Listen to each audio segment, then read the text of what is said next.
Pronto, Ronald, por favor, pode fazer a leitura para a gente? Boa noite a todos. O livro Pão Nosso, escrito por Chico Xavier, ditado por Emmanuel. Capítulo de hoje, 117, em família. Aprendam primeiro a exercer piedade para com sua própria família e a recompensar seus pais, porque isto é bom e agradável diante de Deus. Quem disse isso foi Paulo, está na primeira carta a Timóteo. A luta em família é problema fundamental da redenção do homem na Terra. Como seremos benfeitores de 100 ou 1000 pessoas se ainda não aprendemos a servir 5 ou 10 criaturas? Esta é a indagação lógica que se estende a todos os discípulos sinceros do cristianismo. Bom pregador e mau servidor são dois títulos que se não coadunam. O apóstolo aconselha o exercício da piedade no centro das atividades domésticas. Entretanto, não alude à piedade que chora sem coragem ante os enigmas aflitivos, mas aquela que conhece as zonas nevrálgicas da casa e se esforça por eliminá-las, aguardando a decisão divina a seu tempo.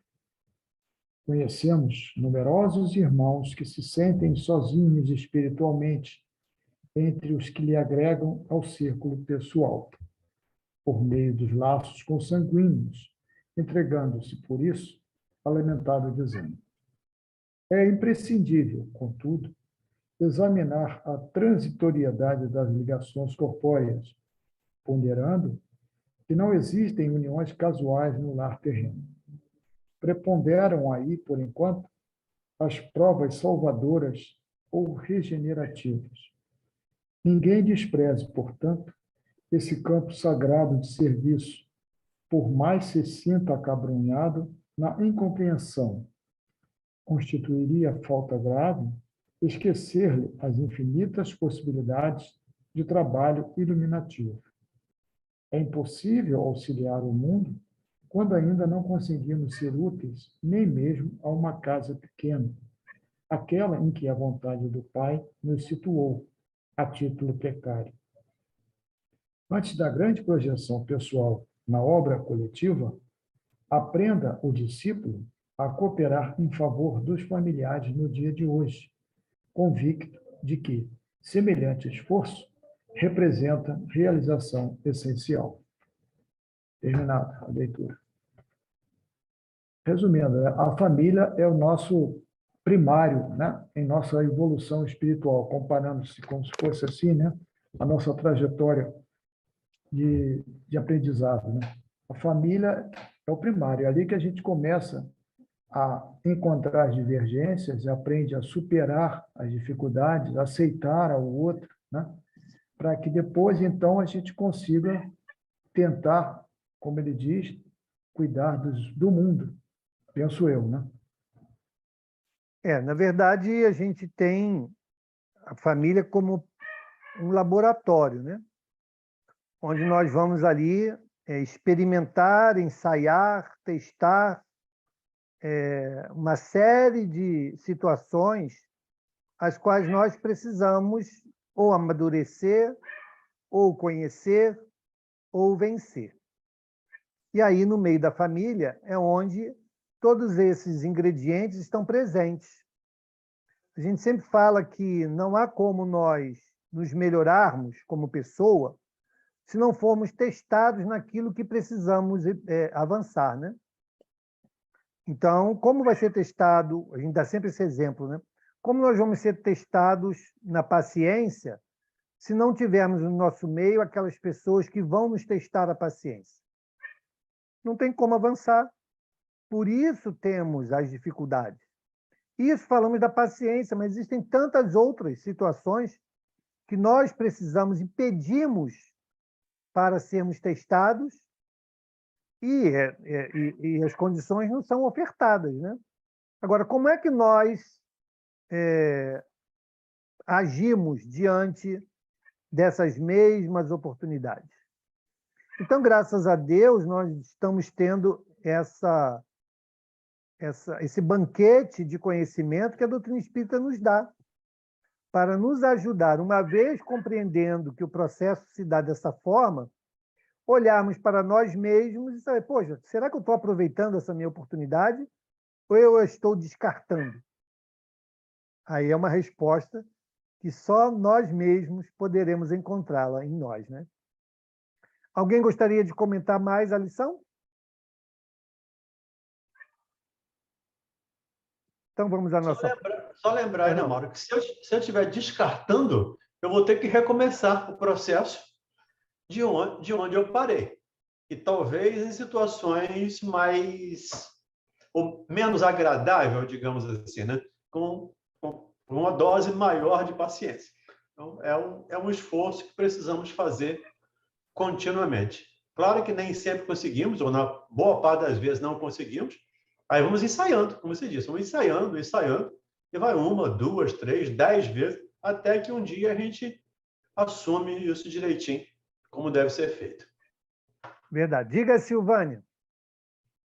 Oi, não, é só para assim, enfatizar um trechinho do texto que ele fala que a família é campo sagrado de serviço. Muito bonito, não é? Muito bonito mesmo. É isso. É sagrado mesmo. Obrigada. Obrigado, obrigado, querida. Silvana, então faz a nossa prece, por favor. Faço sim, Mauro. Obrigada pela oportunidade. E assim, Senhor Jesus, estamos hoje, em mais esta terça-feira, agradecidos por estarmos reunidos novamente para darmos início ao estudo do Evangelho segundo o Espiritismo desta noite, desta terça-feira. Agradecemos imensamente, Senhor, a Deus por mais este dia de oportunidades. Agradecemos a espiritualidade amiga que sempre nos trazem, os amigos, né, da espiritualidade que nos trazem os irmãos desencarnados para nos acompanharem no estudo. Então, agradecemos a companhia deles também. E pedimos, Senhor, que aqueles irmãos que não puderam estar hoje no estudo, que possam, Senhor, na semana que vem, que possam estar conosco.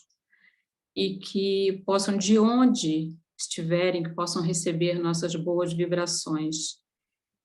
E que no decorrer do estudo tenhamos o entendimento correto referente à leitura, referente às orientações, aos esclarecimentos que nos forem dados. Muito obrigada, Senhor. Permaneça conosco hoje e sempre, que assim seja, graças a Deus. Obrigado, Silvânia. Quem gostaria de ler para a gente? Nós paramos no item 10, né? Item 10 do capítulo 9. Item 10. Isso. Quer que eu leia? Pode ler, por favor. Pode ler, por favor. Então, vamos lá. Estamos lá no Bem-aventurados os que são bravos e pacíficos, item 10. Segundo a ideia falsíssima de que lhe não é possível reformar a sua própria natureza, o homem se julga dispensado de empregar esforços para se corrigir dos defeitos em que de boa vontade se compraz ou exigiriam muita perseverança para serem extirpados. É assim, por exemplo, que o indivíduo propenso a encolerizar-se quase sempre se desculpa com o seu temperamento. Em vez de se confessar culpado, ele lança a culpa ao seu organismo, acusando a Deus dessa forma de suas próprias faltas. É ainda uma consequência do orgulho que se encontra de permeio a todas as suas imperfeições. Continua? Quer comentar, Valdemir? Só lembrar aqui que essa mensagem do Hahnemann é importante que ele está falando da cólera, né? Nós começamos na semana passada, lendo a cólera, e aí, o tempo de Kardec, e ainda hoje, há muitas pessoas que acham que não podem mudar. Ainda hoje estava conversando com uma pessoa, e ela disse, mas eu com 43 anos vou mudar? A gente muda com 90, com 100. Tá? Enquanto tivermos reencarnado, podemos mudar. E é uma falsa ideia de que não podemos reformar. Então, nós colocamos, segundo aqui as palavras do Hahnemann, nós colocamos a culpa no nosso organismo. Quando o organismo é apenas matéria. Né? Corpo é apenas matéria. É uma matéria como outra qualquer, que não tem vontade, que não tem desejo. Né? A vontade é do espírito. A matéria, como corpo, tem até necessidade de se manter vivo. Mas vontade, desejo, raiva, o corpo não tem isso. Isso é uma situação nossa ainda de espírito de terceira ordem lá da escala espírita. Então, vamos acreditar, vamos ter certeza que nós podemos, sim, nos reformar, nos transformar sempre. Conforme Kardec diz lá, aquele que se esforça, que é o verdadeiro espírito. Então, vamos nos esforçar para sermos espíritas. É o que nos sugere aqui o nosso amigo Hahnemann, o homem da homeopatia. Pode seguir, por favor, Ronda. Indubitavelmente, temperamentos há que se prestam mais que outros a atos violentos, como há músculos mais flexíveis que se prestam melhor aos atos de força. Não acrediteis, porém, que aí resida a causa primordial da cólera, e persuadi-vos de que um espírito pacífico, ainda que num corpo bilioso, será sempre pacífico, e que um espírito violento, mesmo num corpo linfático, não será brando. Somente a violência tomará outro caráter. Não disponho de um organismo próprio a lhe secundar a violência. A cólera, de última forma, não dispondo de um organismo próprio a lhe secundar a violência, a cólera tornar-se-á concentrada, enquanto no outro caso será expansivo. Continua? Não, Valdemir, por favor, conduza os comentários que eu vou precisar dar uma saidinha aqui rapidinho, tá? Tá, legal. Já volto, pessoal. Então, mais uma vez, ratificando aí a nossa fala anteriormente. Né? Há temperamentos, há pessoas, e nós discutimos isso aqui muito no grupo, né, Ronas? Nós falamos aqui do pavio, do não pavio, do pavio curto, não ter pavio. São pessoas que têm uma tendência maior a ser explosivas, a ser impulsivas, de diversas maneiras. Mas entendamos mais uma vez que esta é uma dificuldade ou uma facilidade do espírito, não é do corpo. Então, um espírito pacífico, diz ele, mesmo num corpo bilioso, num corpo doente, num corpo apodrecido, digamos assim, ele vai ser pacífico sempre. A gente não consegue imaginar o Chico Xavier com raiva, ou Francisco de Assis com raiva, porque já é um espírito iluminado, já é um espírito que caminhou ainda, e nós precisamos olhar para esses companheiros para entender. Eles alongaram o pavio, alongaram infinitamente o pavio. Então, eu também posso alongar. É claro que isso é trabalhoso. Eu tenho que estar atento constantemente a mim mesmo. Eu tenho que estar atendendo àquela recomendação do Cristo, do vigiai e orai. Mas que isso é possível? Sim, é possível. À medida que a gente vai se conhecendo, nós vamos nos conhecendo, nós vamos nos olhando, com certeza, nós vamos vendo a possibilidade de nos transformarmos. E cada um de nós pode, e eu diria, deve, né, se transformar. Diga aí, Isabel. Não, eu só ia comentar que eu acho que aqui fala mais do fato de, por exemplo, do corpo. Não adianta a pessoa, quantos de nós conhecemos Aquela pessoa que é pequenininha, magrinha, baixinha, tu acha? Essa daí não vai arrumar briga com ninguém. E é a que arruma a briga com todo mundo, né? Então, eu acho que é por aí mesmo. Não adianta você ver, vamos mandar ele num corpinho franzinho, ele vai ser pequenininho. Não adianta, é o espírito, né? Eu acho que ele está querendo dizer isso também. Não adianta, Eles tentam ajudar, mas você sempre a gente sempre conheceu aquele, né? Pequenininho, magrinho, mas arruma briga com todo mundo. Lá no interior, a gente fala que tem cabelo na venta. Aquele baixinho, pequenininho, mas que tem cabelo na venta. Ele é capaz de explodir por qualquer minuto, qualquer coisa, e não interessa se é grande, se é pequeno. Eu conheço pessoas assim também. Então, a gente tem que ter essa observação e nos pacificar. Bem-aventurados os pacíficos, né? Os brandos e pacíficos. Então, é onde nós vamos nos transformar a partir desse exercício, desse trabalho. Alguém mais? A Gláucia Nova, que não conseguiu... Fala, Gláucia. Tudo bem. Valdenir, você está sumida, hein? Estou sumida. Há quanto tempo que eu não vejo você aqui? Estava na Grécia, passeando, está viajando. Na Grécia, fui para a Turquia, fui para o Brasil, cheguei aqui em casa, graças a Deus. Não aguentava mais viajar. Valdenir, eu acho que tem uma outra coisa. Eu percebo em mim coisas que me irritam, tá? Eu gostaria de ser diferente, gostaria de ser mais evoluída, de segurar meu pavio curto, que às vezes meu pavio anda muito curto, e eu tenho tentado respirar, contar até 20, né? Nem mais 10. Assim, eu vejo, antigamente eu não enxergava eu tinha uma grande dificuldade de me enxergar. Hoje em dia eu estou fazendo esse curso de autoconhecimento que é do Haroldo, né? E eu vejo situações que me colocam, assim, de uma pessoa mais questionativa, de um monte de coisa. Tem coisas que me irritam e tem coisas que eu vejo que eu posso pegar, respirar, controlar. E tem vezes que eu vejo que a situação é para mim ficar quieta, que tem que ter paciência com a pessoa. E eu tenho, porque eu entendo que a pessoa ali não tinha condições de fazer diferente, eu nem esquento a cabeça. É claro que aquelas que envolvem o teu coração, quando você está mais envolvido com a pessoa, você tende a explodir mais, porque você cobra mais das pessoas que você ama, que fazem parte. As pessoas que você não faz parte do teu nível de relacionamento, assim, você até é mais fácil de você relevar, né? Ou quando você percebe que a pessoa fez alguma coisa ingenuamente, não fez um comentário. Mas isso também não nos impede da gente se posicionar. Existem momentos que a gente também tem que se posicionar. Não é ser pavio curto, mas é se posicionar. Porque você não pode deixar que a pessoa pise em vocês, né? Step on you.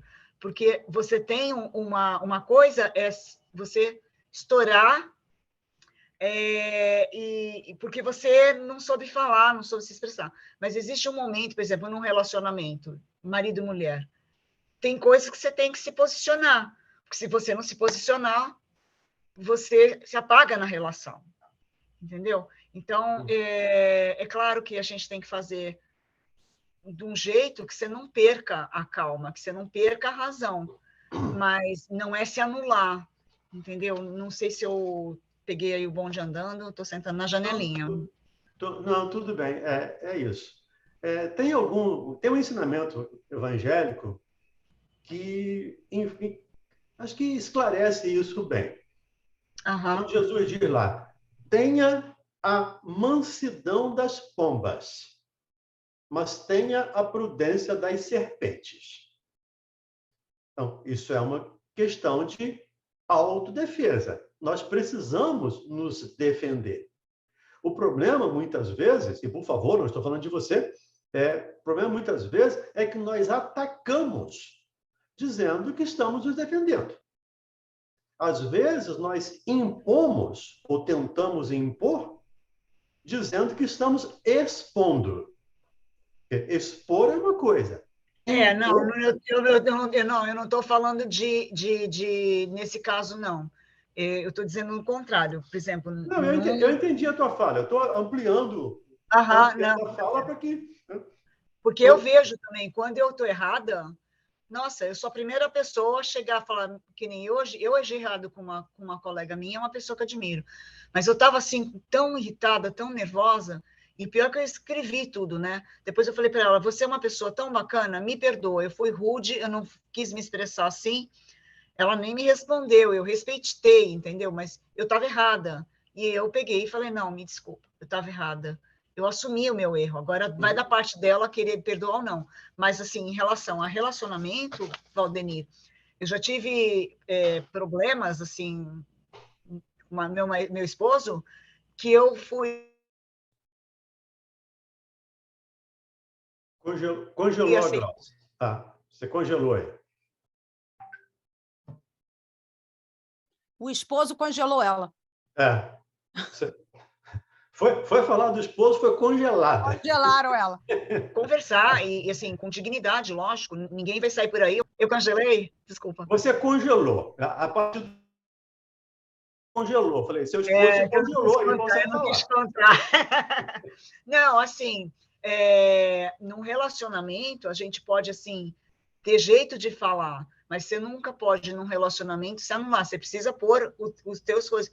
Porque se você se anula num relacionamento, eu vou ser perfeito agora, eu vou ficar quietinho, só vou ouvir, acabou o casamento, não tem relacionamento, não tem uma amizade. Se eu sempre vou calar quando o meu amigo coloca as coisas, entendeu? Tem que existir o respeito, mas não é a anulação. A gente não pode se anular em nenhuma circunstância. Era esse ponto que eu queria falar. Enquanto você estava falando, me lembrei de uma historinha do Hilário Silva. Se não me engano, está no livro A Vida Escreve. Quando ele fala que tinha uma serpente, ele conta uma fábula, que tinha uma serpente que atacava todo mundo que passava. Então, ela ia lá e pegava todo mundo. E passa um filósofo e conversa com a serpente. Mas, minha irmã, por que você está fazendo isso? Você não precisa atacar as pessoas, você não precisa morder ninguém, você pode ser amiga, pode ser boa. A cobra ouviu e falou, tá legal, beleza. E, sei lá, uma semana depois, algum tempo depois, passa lá de novo, tá lá a serpente, toda machucada, sem dente, toda quebrada, toda ferida. Mas o que aconteceu com você? Você falou para não morder? Então, eu não mordi mais. Mas eu não falei para você não se defender. Eu falei para você não atacar. Mas se defender, faz parte. Você precisa se defender. E do impor. Do respeitar os seus limites. Os seus limites precisam ser respeitados. A começar por você. Às vezes você quer, falando de você de novo, generalizando, tá? Não é a Gláucia. Né? Às vezes você quer fazer alguma coisa. Eu vejo muito isso. Especialmente no consultório, eu vejo muitas pessoas falando isso. Mas eu não podia ter cometido esse erro. Como assim não podia? Tanto podia que eu cometeu. E aí a gente vem orgulho, vem um monte de coisa junto para a gente analisar. Mas quando nós passamos a nos olhar, e é o que você está fazendo, em busca do autoconhecimento, isso fica muito mais fácil. É claro que precisamos ter coragem, né? De tirar a persona, olhar no espelho, dizer, você tem essa dificuldade, você tem essa, você tem essa. Aí isso é muito difícil. A gente precisa de humildade para fazer isso. Mas nós temos consciência de que somos espíritos imperfeitos. Que somos espíritos ainda com um enorme caminho pela frente. E só vamos chegar lá, nós só vamos atingir a perfeição se superarmos as nossas dificuldades. E não é acabar com elas, é transformá-las. Na natureza nada se perde, né? Nada se cria, lá diz Lavoisier. Então, nós precisamos transformar.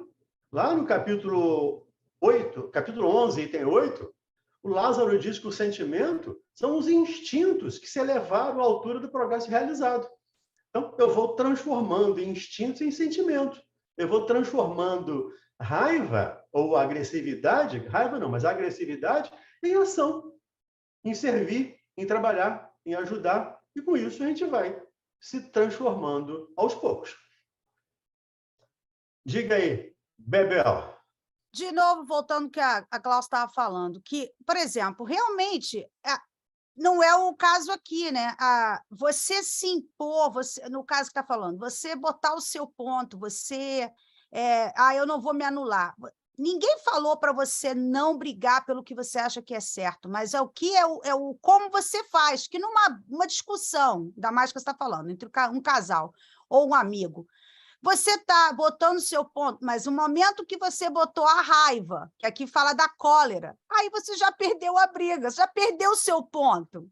Entendeu? Ali já perdeu o ponto, porque aí esse é o problema da gente deixar a raiva nos consumir. A gente não tolera que o outro não pense do mesmo jeito que a gente. Você pode botar o seu ponto, e aí, por exemplo, você pode não chegar no mesmo acordo hoje, vai chegar amanhã, vai chegar. Nós estamos em diferentes níveis de adiantamento, de conhecimento, então ninguém vai chegar no mesmo tempo em conclusões, sabe? Então, às vezes, vai chegar mais tempo, vai demorar mais tempo para eu entender uma coisa, vai demorar mais tempo para o Valdenir entender outra. Então, a gente tem que respeitar isso. O respeito é assim, é o ponto disso, é a base para isso. A gente tem que respeitar o nosso irmão como uma individualidade que não está no mesmo ponto que a gente. Pode estar acima, pode estar abaixo, não interessa, mas a gente tem que respeitar. Então, é aquele negócio. Às vezes, numa briga, é melhor a gente, que nem fala, é melhor ficar, perder e ser feliz? O que você prefere, ganhar ou ser feliz? Tá melhor você deixar a coisa abafa, e aí daqui a duas semanas ele vai pensar melhor, e aí vem te procurar, ou você vai procurar quando está mais calmo. Essa, às vezes, é a melhor opção, do que ficar ali no bate-boca. Olha, gente, eu estou quase 30 anos com a pessoa, se eu tivesse nessa... Vocês me conhecem, né? Eu já estava morta, eu já teria matado ele. Um dos dois. Bel, Pegando... Pode falar. Tem um amigo que diz que tem duas maneiras de pensar. Você falou de respeitar a ideia do outro, né? Tem duas maneiras de pensar. A minha e a errada. Então, é verdade. Então, a gente tem que ter esse cuidado. A Bel trouxe um ponto na minha percepção, né? O ponto mais fácil da gente encontrar um equilíbrio, que é o respeito. É o respeitar as diferenças, né? Então, eu posso não concordar, é outra história. Muita gente acha que respeitar é aceitar a posição do outro, né? Concordar, na verdade. Não é concordar, é respeitar o posicionamento. Ok, você pensa dessa maneira, eu penso de outra, não concordo, mas sigamos em frente. E a maneira de nós ajudarmos a seguir em frente é não trazer para o nosso relacionamento aquilo que é ponto de divergência que não foi harmonizado entre nós. Então, por exemplo, uma coisa que está muito em baila aí, né? Essa polarização política. Então, se nós não temos a possibilidade de uma conversa saudável, onde os pontos de vista sejam colocados, as argumentações sejam postas, sem que haja animalidade entre nós, se não há essa possibilidade, vamos deixar esse assunto de lado. Olha, não vamos tratar desse assunto porque a gente vai acabar se estranhando. E como a gente se gosta, né, a gente quer continuar com o nosso convívio, esse ponto que é muito extremado entre nós, vamos deixar de canto, né? E vamos seguir em frente. Eu respeito a sua posição, você respeita a minha, eu não vou convencer você da minha visão, você não vai me convencer da sua, porém, esse ponto que é tão divergente entre nós, vamos deixar de lado, deixa lá, e vamos seguir em frente com aquilo que nos aproxima e nos fortalece, né? Eu acho que esse é o momento em que nós temos que exercitar mais isso, né? Para que a gente possa preservar as nossas relações. Infelizmente, nós estamos vendo não só famílias se desmontando, né, por conta disso, de não termos a capacidade da tolerância, da compreensão, em respeitar que o outro tem o direito de ser diferente da minha visão de vida, né? Então, naquilo que nós podemos conviver, naquilo que nós somos capazes de agregar, seja esse o motivo da nossa permanência.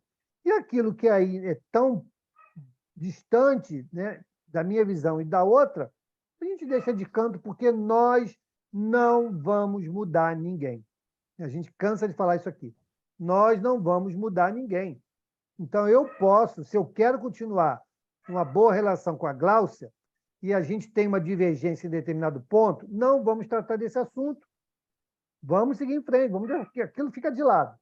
Um dia lá na frente, quem sabe, eu posso me reformar, ela pode se reformar, e ambos podem estar errados, descobrir uma terceira coisa, e a gente preservou a nossa amizade, né? Isso é que é importante. Diga, Gláucia. Isso aí foi um ponto que eu tive com a minha irmã. A gente diverge das nossas opiniões políticas. E eu falei para ela, irmã, você pensa de um jeito, eu penso do outro. Você não vai mudar a minha cabeça, eu não vou mudar a sua. Mas a gente nunca vai deixar de ser irmã. Eu amo você, você me ama, vamos fazer o seguinte, a gente não fala mais sobre política. A gente não fala mais, a gente não posta aqui no grupo, e a gente segue adiante. Inclusive, nessa viagem que a gente fez, em nenhum momento nós tocamos sobre política, porque se ela tocasse no assunto, eu falei assim, não vamos falar sobre isso, porque não dá certo. A gente tem opinião diferente, e a mesma coisa, eu não tocava no assunto, porque a mesma coisa. Com ela, foi super legal, consegui bem. Já tive o irmão do meu esposo, que chegou no meu Facebook, ofendeu. Eu falei, escuta, você tem uma opinião, eu tenho outra, a gente não conversa, tá tudo certo, mas ele já levou para o pessoal, não sei o quê. Aí eu não consegui conversar com ele, entendeu? Eu simplesmente não falei mais nada, deixei ele lá falando sozinho. Usa a fórmula da sopa. Isso aí foi uma opinião, foi uma questão que eu tive com o irmão. Qual que é a fórmula da sopa? Põe a sopa ou a água na boca e Quente fala. na boca. Não, mas foi exatamente só o que eu falei. falar. Entendeu? Foi exatamente o que eu falei com a minha irmã. E funcionou assim, pianinho. Foi maravilhoso. Porque eu sei que ela pensa diferente de mim. E é uma irmã que eu gosto muito. Eu tenho muito carinho pela essa minha irmã. Tenho muito amor por ela. Mas não dá para a gente falar sobre política. Cada um, ela respeita o meu, eu respeito o dela e está tudo certo. Entendeu? Isso aí foi exatamente o que nós fizemos. Obrigada, tá? Obrigado. Diga, Ronald. Não foi por acaso que a página hoje, né, foi em família, né? É como você falou, né? É o nosso laboratório para a gente exercitar isso tudo aí. Porque se a gente não conseguir controlar a cólera em família, imagina no meio externo, com essa divergência política toda que você bem lembrou agora, né? Tem gente se matando aí no dia a dia por divergências políticas. Então, a família realmente é um laboratório para a gente exercitar isso tudo aí, se fortalecer para evitar esses embates mais extremos. Diga, Valdemir. Só para lembrar, nós estamos num grupo de estudos espíritas. Então, nós temos alguns ou muitos pontos convergentes. Se nós pegarmos os princípios básicos da doutrina espírita, né, todos nós concordamos. Então, todos nós pensamos da mesma maneira. A essência de Deus, a comunicabilidade dos espíritos, pluralidade dos mundos habitados, reencarnação, né, comunicação com os espíritos, todos concordamos com isso. Então, vamos ficar com esses pontos acordes, com esses pontos convergentes, e os divergentes deixamos, como foi dito aí, deixamos para lá e vamos seguir em frente, vamos em frente. Ok, podemos seguir? O corpo não dá cólera àquele que não a tem, que não a tem, do mesmo modo que não nos dá os outros vícios. Todas as virtudes e todos os vícios são inerentes ao espírito. A não ser assim, onde estariam o mérito e a responsabilidade? Só um minuto, O Ronald. homem deformado. Só um minuto. Aqui que é o ponto, gente. Muitas vezes a gente quer buscar a resposta fora. Qual o remédio que eu vou tomar para diminuir a minha cólera, né? Gente, está dito aqui, ó. Se é do espírito, o remédio chama-se evangelho. Ok? Não tem outro remédio. Pode buscar o psiquiatra que for, não vai dar o remédio para a causa, que a causa está no espírito. Ok? É aquela intolerância, é aquela incompatibilidade. Isso está no espírito, não tem remédio que vai corrigir isso. O remédio é aqueles que podem atingir a nossa alma. E o que atinge a nossa alma nada mais é do que conhecimento e a prática do bem. Ou a prática do erro. Né? Mas se a gente quer corrigir, não pode ser o erro. Tem que ser algo que venha nos beneficiar. Então, quando ele fala aqui que não está no corpo o problema da cólera, não está. Por quê? Porque é do espírito. Somos nós ainda seres intolerantes, né? Seres ainda mais animalizados do que espiritualizados, menos fraternos, mais orgulhosos. É isso que nos leva a essa intolerância, que, consequentemente, nos leva à cólera, à violência e o desdobramento de tudo isso. Né? Então, esse é muito importante a gente compreender. Por quê? Se é do espírito, nós somos capazes de nos harmonizarmos. Porque o remédio é conhecido já. Para muitos que não têm ou não buscam essa oportunidade que nós estamos tendo hoje aqui, ó, estamos juntos, estudando, refletindo. Para muitos que não buscam ou não têm essa oportunidade, ok, ainda vai lá algum atenuante. Mas nós que já estamos estudando, que já estamos refletindo, que já estamos compreendendo o caminho, né, mais claro do que esse impossível, aumenta em nós a responsabilidade, né, dessas ações que ainda nos permitimos realizar. Porque se realizamos é porque nos permitimos fazer. Ninguém faz nada daquilo que não aceite, que não queira, que não se permita. Se fazemos, é porque nos permitimos. Então, é contra isso que nós temos que empreender as nossas lutas diárias. Né? Porque não é daqui a um ano, não, é diária. Amanhã eu vou me pegar de novo com essas situações. Como eu vou reagir? Igual ao que eu fiz ontem, ou agora vou treinar um pouquinho, né? De fechar minha boca, de respirar fundo, perdoar 70 vezes, 7 vezes. Está aí, a lição está aí, né? Então, a gente tem que colocar o conhecimento em nossas mãos, em nossas palavras e pensamentos. Diga, Silvânia.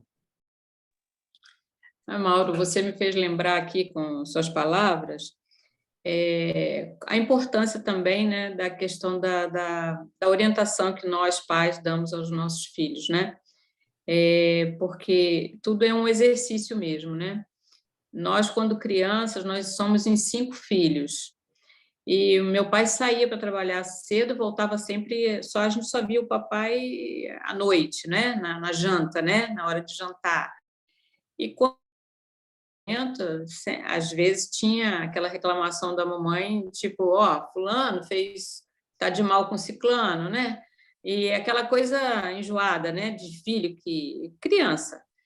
E ele não falava muito, mas ele dizia assim: eu não quero saber o que aconteceu, eu só quero que façam as pazes, porque Deus não gosta de irmão de mal com irmão.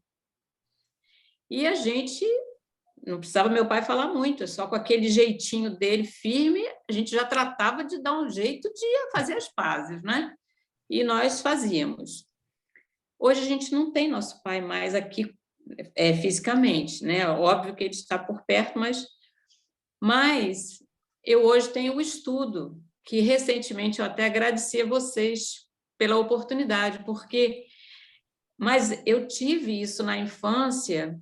E, para mim, sempre vem assim, esse dizer do meu pai em algumas dificuldades, resolve, faz, porque tem que fazer, porque Deus não quer, né, isso. Então, é muito importante, realmente, a gente ter esse contato, a gente estar reunido, nós estarmos reunidos, né, com esse pensamento, porque é muito importante, sempre Valdeni fala, você fala, é muito importante aproveitarmos esta reencarnação, né? Acertarmos, como a página do que o Ronald leu, acertarmos, estamos na mesma família, acertar as coisas, ajustar as coisas. Então, aproveitemos, né, essa oportunidade. E sempre usando esse amor, né, que a gente conhece tão bem, então que a gente possa colocar esse amor à frente das dificuldades que a gente tem, não é? Era isso que eu queria Obrigado, falar. Silvânia. Obrigado, querida. Podemos seguir? Vamos adiante, Ronald, por favor. O homem deformado não pode tornar-se direito, porque o espírito nisso não pode atuar, mas pode modificar o que é do espírito, quando o quer com vontade firme. Não vos mostra a experiência, a vós espíritas, até onde é capaz de ir o poder da vontade pelas transformações verdadeiramente miraculosas que se operam sob as vossas vistas? Compenetrai-vos, pois, de que o homem não se conserva vicioso, senão porque quer permanecer vicioso, de que aquele que queira corrigir-se sempre o pode. De outro modo, não existiria para o homem a lei do progresso. Quem disse isso foi Hahnemann, Paris, 1863. Então, nós até no nosso comentário acabamos avançando aí no final desse parágrafo, né? Mas essa é a mais pura verdade, né? Se nós chegarmos a identificar, né, aquilo que está em nós, apesar de ser difícil, a gente sabe que não é fácil, mudar hábitos é algo muito difícil, mas está em nossas mãos, não está na mão de ninguém, eu não dependo de ninguém, dependo apenas de mim mesmo. E aí o esforço pode ser maior ou menor, a gente concorda com isso. Mas o esforço de quem? Nosso. Se eu quero verdadeiramente, eu consigo, eu vou chegar lá. Se eu quero mais ou menos, eu fico ali na tentativa, patinando no caminho, né? Se eu não quero, vou deixar para trás e lá na frente a gente vai ver. A gente estamos terminando o livro Missionários da Luz, hoje, no estudo que antecede ao estudo nosso, do Evangelho, e estávamos no capítulo em que o Anacleto, né, estava falando com o André, mostrando vários casos em que a espiritualidade estava intervindo, casos de saúde, né, em que a espiritualidade estava intervindo para melhorar. Então, mostrando lá vários cenários e as causas que levaram àquelas consequências, né? E em todos os casos, eles relataram o seguinte: olha, agora essa pessoa se apresentou em condições de ser auxiliada. Agora, essa fulana, né, com a prece que manifestou, criou condições para que nós pudéssemos ajudá-la. Agora, fulano, e assim foi dizendo.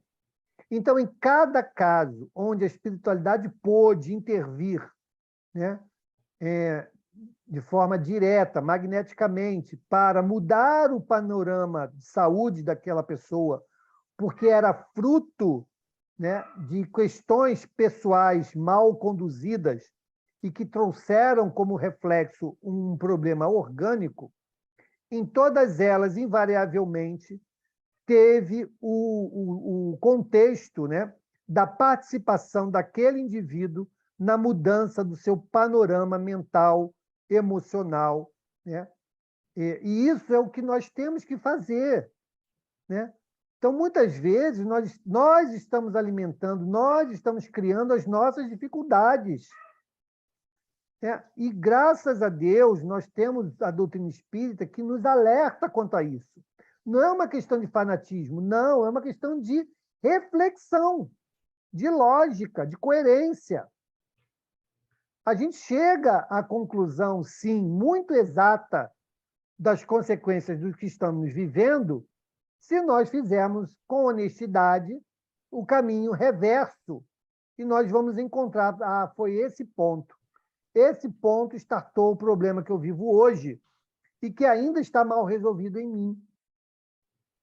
Então, nós temos, sim, gente, condições de mudar, seja qual for o panorama de nossas vidas, mas vai exigir de nós o suor do trabalho, do empenho, né? Para que a gente possa efetivamente nos apresentarmos em condições mais favoráveis para que o auxílio, que também nunca nos falta, venha em nosso socorro.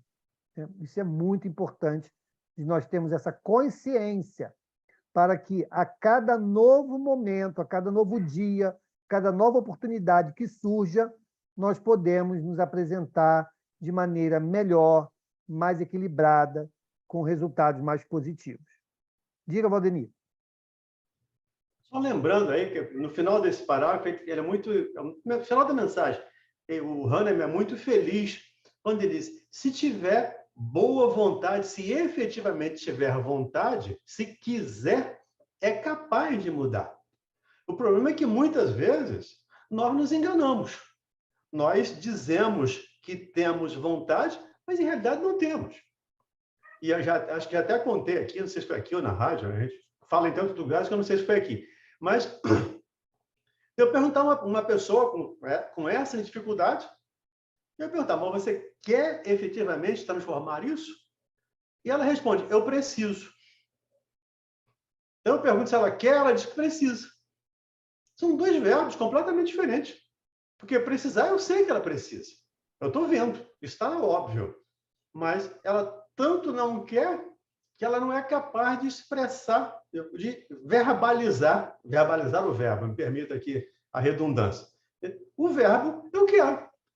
E lá na questão 909 do Livro dos Espíritos, até peguei aqui para ver, Kardec pergunta lá: o homem poderia sempre vencer seus maus pendores através dos seus esforços? Então, vencer a cólera, a ira, o ciúme, sei lá, todas as dificuldades? Sim. E algumas vezes através de pequenos esforços. Não são grandes esforços, são pequenos esforços. É a vontade que lhe falta. E ele diz: que pena, quão poucos dentre vós esforçam-se para isto, para vencer as suas próprias dificuldades. Quão poucos ainda fazem esse pequeno esforço para a transformação. E, por favor, de novo, nós estamos aqui fazendo julgamento, juízo de valores de ninguém. Pegando aqui o Livro dos Espíritos e trazendo o Livro dos Espíritos e o Evangelho. E lembrando, mais uma vez, que os estudos, aqui sim, são convergentes. Eu pego o Evangelho, mas eu estou estudando o Livro dos Espíritos. A gente tem que pegar o Livro dos Espíritos para confirmar. E ele vai pegar depois o Céu e o Inferno, o Livro dos Médiuns, enfim... Esses temas, esses assuntos, precisam estar convergentes. Então, o Hahnemann diz aqui, né, se eu tiver firme à vontade, eu posso me mudar.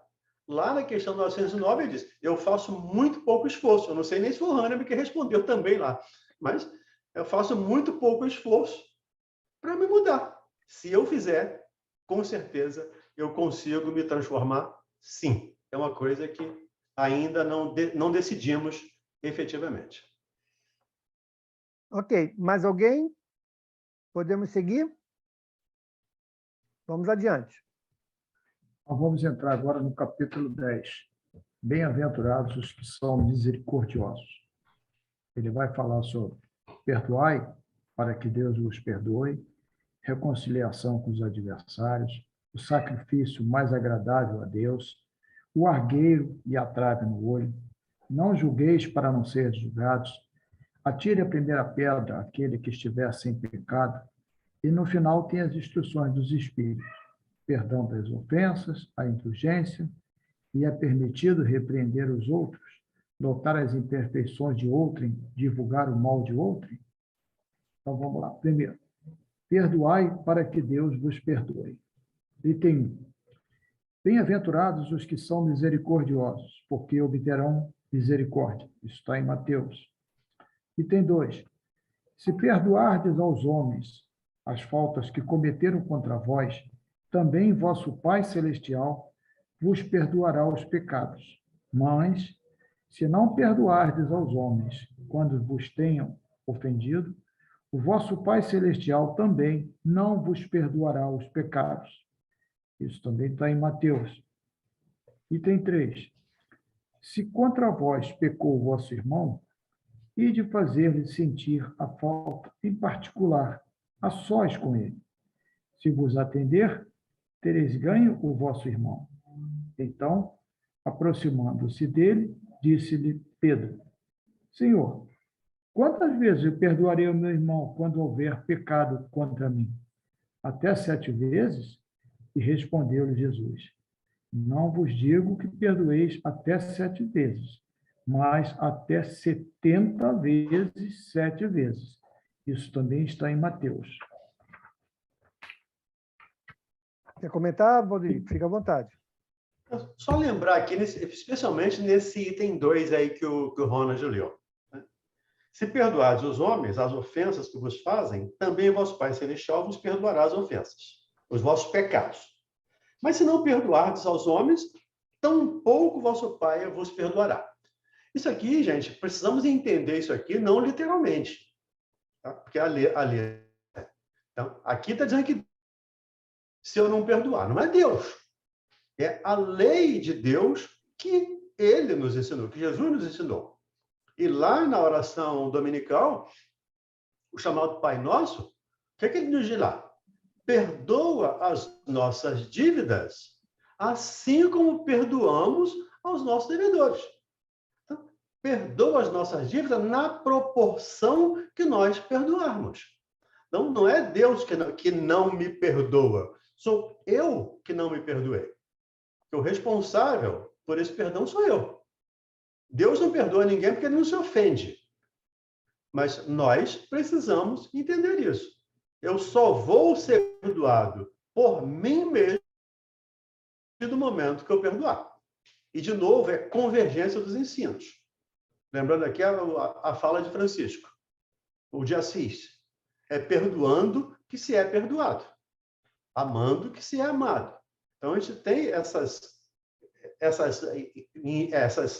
filigranas aqui no meio do texto que a gente precisa estar atento para destacar o espírito, a mensagem, não só a letra. Era esse Diga, ponto que eu tinha Pedro. percebido. Eu queria só um esclarecimentozinho aqui, porque no item 3, o Pedro pergunta assim: Senhor, quantas vezes houver pecado contra mim? Até 7 vezes? Mas por que Pedro perguntou até 7 vezes? Era uma coisa da época, ou da lei de Moisés, ou qualquer coisa assim, não? Segundo o que eu já ouvi, isso é um número cabalístico. O 7 é um número que até hoje é um número cabalístico. E Jesus falava para um povo que tinha uma cultura. Ele veio respeitando a cultura daquelas pessoas. Até que as parábolas dele falam de quê? De ovelha, de vinha, de uva, de festa, de casamento. Ele falava o que as pessoas entendiam. Então, quando Pedro fala das 7 vezes, ele está repetindo uma cultura, um ato cultural do povo hebreu da época. E Jesus não o repreende. Jesus ratifica, inclusive, a fala. Não diga até 7, mas até 70 vezes 7. Isso era uma questão de cultura da época do povo hebreu. Pelo menos o que eu já ouvi, o que eu já li a respeito. Ok. Diga, Gláucia. Valdemir,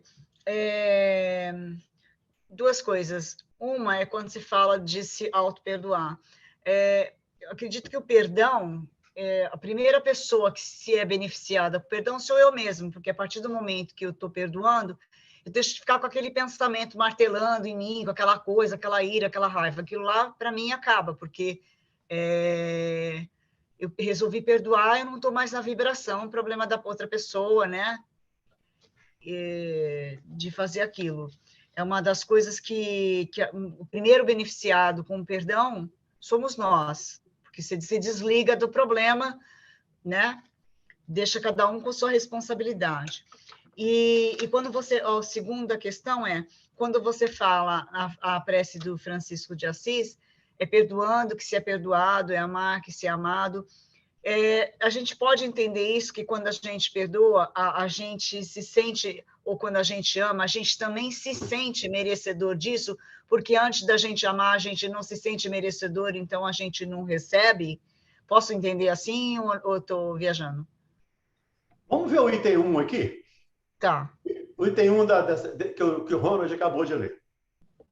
Bem-aventurados os misericordiosos, porque alcançarão misericórdia. Certo. É isso. É simples assim, me permitam a brincadeira. Mas é simples assim. Se eu sou misericordioso, eu vou alcançar misericórdia. Mas só nessa equanon.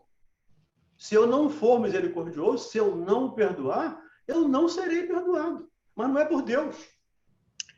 É por mim mesmo. Porque a gente se consome com isso. Se você não perdoa, você fica se consumindo. Sim. Por isso, o reconcilia. Né? E a gente já vai estudar aqui nesse parágrafo, nesse capítulo também, o reconcilia.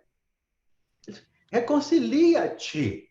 É a você que compete ir lá e trabalhar essa reconciliação. Então, tudo que eu faço ao outro é o outro ensinamento de Jesus. Né? Tudo que fizerdes a um daqueles pequeninos, a mim estará fazendo. Ou que deixar de fazer, a mim estará deixando de fazer. Então, quando eu deixo de perdoar alguém, eu estou contrariando uma lei. Eu falei aqui ontem, né? Quando eu falando de contrariar a lei, eu falei aqui ontem. Contrariar a lei dá a origem do pecado, lá em grego. Então, pecar é contrariar a lei, é errar o alvo. Qual é o alvo? Não é atingir a perfeição? Para atingir a perfeição, eu não preciso seguir as leis de Deus? Quando eu me desvio dessas leis, eu erro o alvo. Quando eu erro o alvo, eu estou pecando. Por isso que Paulo diz lá numa determinada de suas cartas, sigo para o alvo. Qual é o alvo de Paulo? A perfeição. Jesus, que é o líder, que é o guia, que é o modelo. Então, essa é a situação. E às vezes a gente bota muita responsabilidade no outro. O outro me ofendeu. O outro. Eu não tenho que olhar o outro. Eu não vou dar conta do outro. Eu vou dar conta dos meus. E olha que já é muita coisa. Dar conta dos meus, mas minha dificuldade já é troço pra caramba, me permita que agir. Imagine dar conta das coisas do outro. Então, tenhamos misericórdia e receberemos misericórdia. Bom, pessoal, quer falar, Bel? Eu só ia falar que eu li aqui que, na tradição judaica, nos tempos de Jesus, uma pessoa poderia ser perdoada até 3 vezes e nunca mais do que isso. Parece que está nos escritos de Amós e Jó. Então, tipo assim, eu acho que Pedro, quando falou 7 vezes, ele ainda estava sendo caridoso. 7 vezes. Extrapolando. Extrapolando mesmo. Só Bom, isso. pessoal, vamos parar então aqui no capítulo 10, item 4. Tá bom? A gente retoma na semana que vem. Aproveitar, Mauro, na semana que vem, não vou estar nem no Rio, tá? Então, onde eu vou estar vai ser sem internet. Então, nem segunda... Não, na terça eu vou estar no Rio. Terça eu chego. Mas na segunda eu não vou estar. Tá? Ok. Bom, pessoal, deixa eu parar a gravação.